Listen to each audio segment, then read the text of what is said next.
বর্ধমান জেলার মন্তেশ্বরে ওভারলোডেড বৈদ্যুতিক খুঁটি নিয়ে যাওয়ার সময় ট্রাক্টর উল্টে মর্মান্তিক দুর্ঘটনা, মৃত 1, জখম 8 শ্রমিক।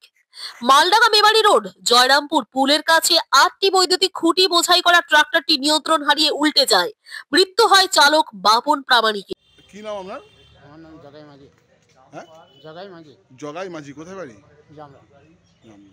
আর যে গাড়ি চালাচ্ছিল সে কি মারা গেছে? কি নাম ওর? নাম বলতে পারবো না, ওর বাড়ি আউসগ্রাম। আউসগ্রাম বাড়ি, তাই তো? আচ্ছা, মানে নিয়ন্ত্রণ হারিয়ে গাড়িটা উল্টে যায়, পাল্টি খায়। বেশি ছিল, মানে লোড কি বেশি ছিল? না না, না, একটা ট্র্যাক্টরে 6টা বলছিল। আউসগ্রাম আউসগ্রাম কি পোল নিয়ে যাচ্ছিলেন? নিয়ে যাচ্ছে। আচ্ছা, কিসে করে? 4 টাকা। আচ্ছা, কজন ছিলেন আপনারা? 9 9 জন ছিলেন। আচ্ছা, তারপর কি হলো? তারপর কি হলো, হয়তো গাড়ির কোনো গন্ডগোল হয়ে